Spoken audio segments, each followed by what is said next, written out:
अस्सलाम वालेकुम अज़ीज़ तलबा व तालिबात। ईजी मैथ्स क्लासेस में आपका इस्तकबाल है। हमारे दिल में अक्सर भी सवाल आ रहा है कि भाई क्या शिक्षक भर्ती का भी क्या हाल चाल है, आखिर शुरू क्या है, गाड़ी जो है वो कहाँ तक पहुंची है। बच्चे अक्सर फ़ोन कर रहे हैं, मैसेज कर रहे हैं, सर कब होगा, क्या होगा, ये सारे मन में सवाल है हमारे। अब इसका जवाब हमें कैसे मिलेंगे और क्या है इसका जवाब। सर हमारे इतने मार्क है, हमारा क्या होगा, हमारे ज़िले में कितनी जगह है। तो इन तमाम ही सवालों के जवाब इस वीडियो में आपको मिलने वाले हैं। इस तरह बहुत बात, जैसा कि हम जानते हैं कि हमारे जो शिक्षण मंत्री है केसरकर साहब, वो इस शिक्षक भर्ती के ताल्लुक से बहुत ही एकदम फिक्रमंद है, लगे हुए हैं।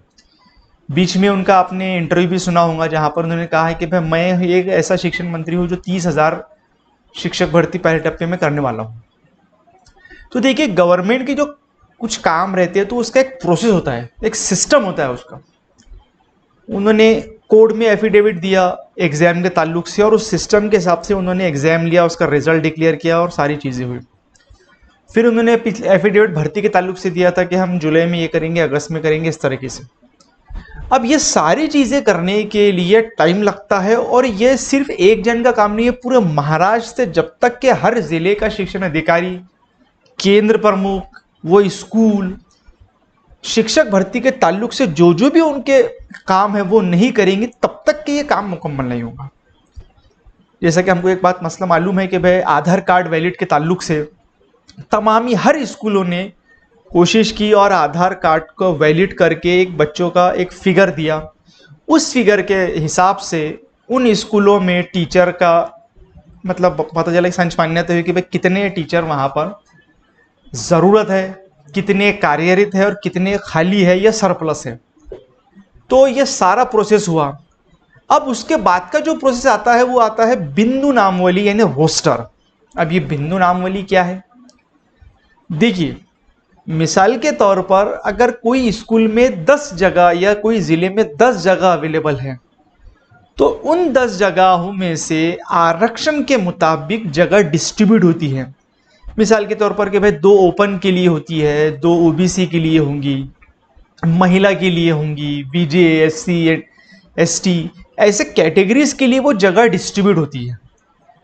अब वो डिस्ट्रीब्यूशन कैसा होता है कि अब वहाँ पर कितनी जगह है, कौन सी कैटेगरी के कौन से टीचर है, कौन से कैटेगरी के कम है, कौन से के ज़्यादा है, ये सारा जो लेखा जोखा है इसको करना और आखिरी एक फिगर देना कि भाई ओपन कितने हैं, ओबीसी कितने हैं। ये सारा प्रोसेस का जो सिस्टम है ये बिंदु नामावली कहते हैं इसे। मतलब एक स्कूल की या एक ज़िले की बिंदु नामावली रोस्टर जाहिर होगा कि यहाँ पर ओपन की इतनी इतनी जगह है, ओबीसी की इतनी इतनी जगह है।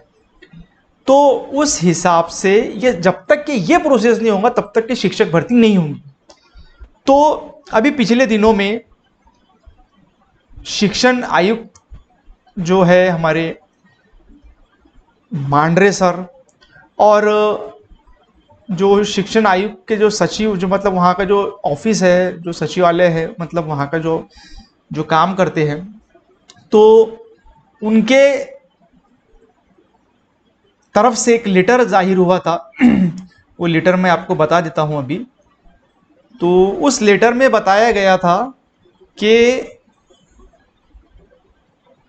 पवित्र पोर्टल पर जो शिक्षक भर्ती होने वाली है और उसके लिए जो बिंदु नामावली और सारा जो प्रोसेस रहेगा, जो जो भी इम्पोर्टेंट पॉइंट्स है, इन तमाम ही पॉइंट को डिस्कस करने के लिए 30 जून को एक वीडियो कॉन्फ्रेंसिंग रखी गई थी।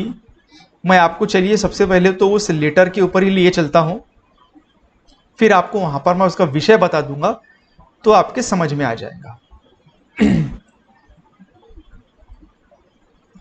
तो ये महाराष्ट्र शासन के शिक्षण आयुक्तालय की तरफ से 28 जून को एक लेटर जारी हुआ था, जहां पर बताया गया था कि पवित्र पोर्टल मार्फत शिक्षक पद भरतीसाठी बिंदू नामावलीची माहितीबाबत वीडियो कॉन्फ्रेंसिंग 30 जून 2023 3:30 बजे।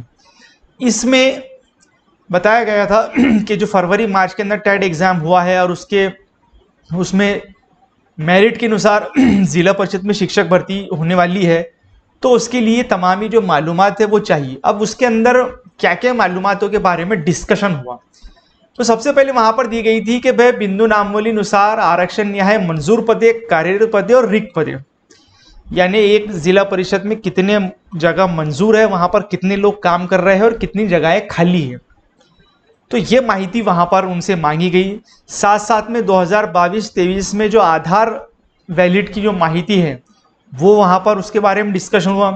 साथ ही साथ ये खुशखबरी आपको देना है, जो टीईटी पेपर 2 पास है या सीटेट पेपर 2 पास है, मैथ साइंस वाले कैंडिडेट हैं, उनके लिए खुशखबरी यह है कि इनकी जो जगहें हैं वो भरपूर निकलने वाली है।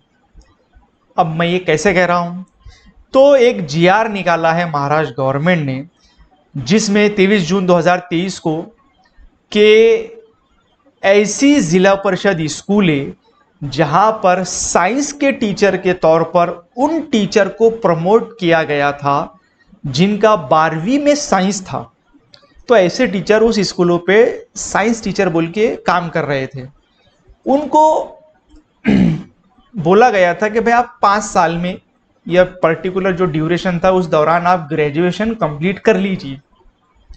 बहुत सारों ने की भी, मगर बहुत सारों ने नहीं की है। मिसाल के तौर पर मैं एक अकोला जिले का फिगर दूं जो कि मेरे पास में अवेलेबल है।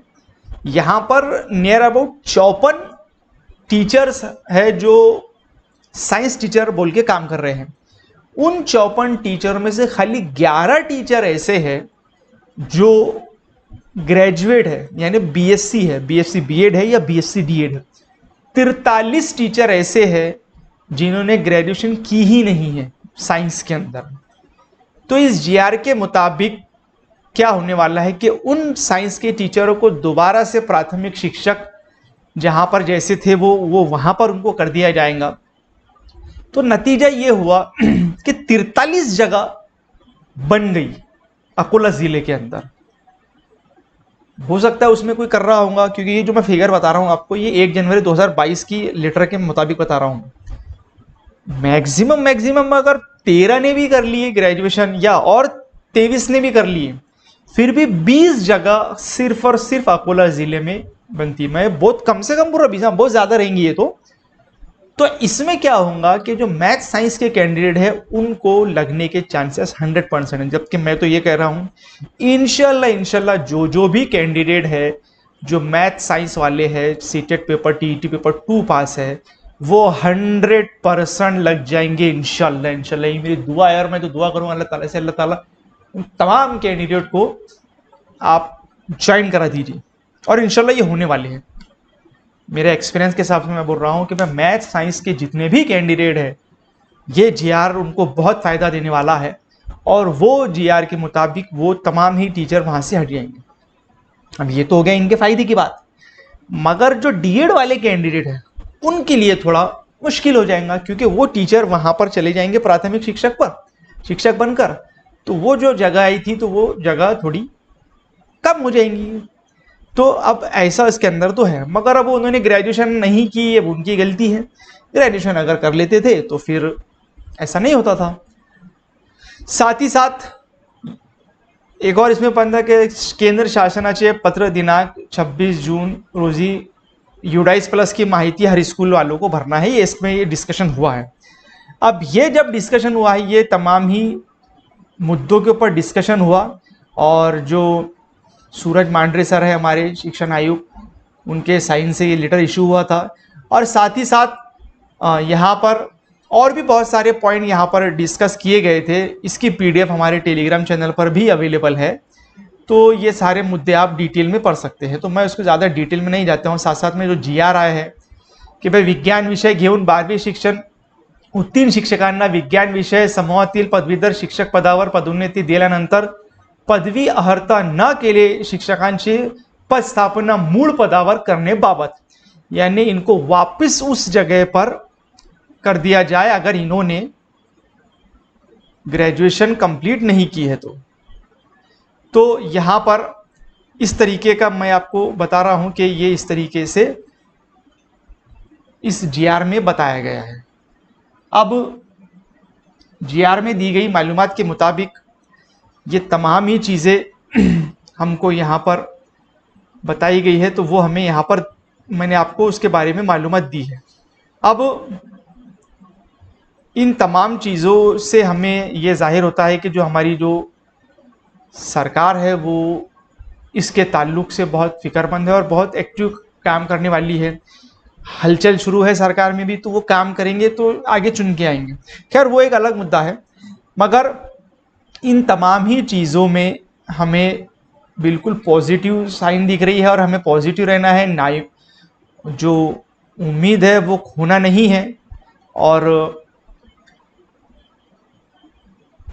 बिल्कुल आप बेफिक्र रहे, सिर्फ सब्र करें। थोड़ा सा सब्र अगर आप कर लेंगे इंशाल्लाह, तो आपका यहाँ पर आप सब्र करते हैं तो आपको ज़रूर यहाँ पर फ़ायदा होगा, इसलिए आप टेंशन ना लें। बहुत सारी संगठनाएं इसके ताल्लुक से काम कर रही है, तो अल्लाह उन्हें भी फ़ायदा दे जो जो भी मेहनत कर रहे हैं। और आपको भी चाहिए कि उन संगठनों से आप जुड़े रहे और ग्राउंड लेवल पर जाकर उनके साथ जुड़े, ताकि ये जो प्रोसेस होने वाला है इसके ऊपर में जल्द से जल्द काम हो। 7 जुलाई तक के इंशाल्लाह हमको ये मालूम पड़ जाएगा कि 7 जुलाई तक के उनको डेडलाइन दी गई है, और 7 जुलाई के बाद में हमको ये मालूम पड़ जाएगा। अगर हर जैसे जैसे शिक्षण अधिकारी के ज़रिए ये अगर वायरल होते हैं तो भाई कहाँ पर कितनी जगह है, ये पूरी पिक्चर क्लियर हो जाएगी। तो काफ़ी स्ट्रिक्ट इनको ऑर्डर्स दिए गए हैं कि आप ये काम कर ले, और जल्द से जल्द इंशाल्लाह ये सारा प्रोसेस हो जाएगा। तो इसलिए आप टेंशन ना लें। सिर्फ हमें एक ही बात की उम्मीद रखनी चाहिए कि भाई वो एक टप्पे में ही पूरी भर्ती हो जाइए, क्योंकि अगर वो इसे 10-10 हज़ार करके करेंगे ना, तो उसमें क्या होगा कि भाई जो ज़्यादा नंबर वाले हैं वो दूसरे ज़िले में चले जाएंगे, कम नंबर वाला इधर उधर आ जाएगा, तो ये सब डिस्टर्बेंस हो जाएंगे। इसलिए कि एक ही झटके में ये भर्ती हो जाए, एक ही टप्पे में भर्ती हो जाए। इसलिए ऐसे में क्या होगा कि जो जहाँ पर लगना चाहता है उसको वहीं पर अपॉइंटमेंट मिलेगा, अगर उसका मेरिट रहता है। क्योंकि हमको पता है कि एक और जीआर है जहाँ पर बताया गया है कि भाई ज़िला बंदी का हक नहीं रहेगा। तो इन तमाम चीज़ों पर गौर करने के बाद में हमको ये उम्मीद है कि भाई एक साथ ये शिक्षक भर्ती एक ही टप्पे में हो जाए, तो उसमें तमाम ही जो कन्फ्यूज़न है वो नहीं होंगे। ठीक है, तो शिक्षक भर्ती के ताल्लुक से ये सारी अपडेट्स थी जो कि आपको देनी थी। उम्मीद है आपके समझ में आई होंगी। और भी कुछ आपका अगर सवाल है तो आप कमेंट करके पूछ सकते हैं, मैं ज़रूर सवालों के जवाब देने की कोशिश करूँगा। तो इस वीडियो में इतना ही। देखते रहिए इजी मैथ्स क्लासेस। अल्लाह हाफिज़।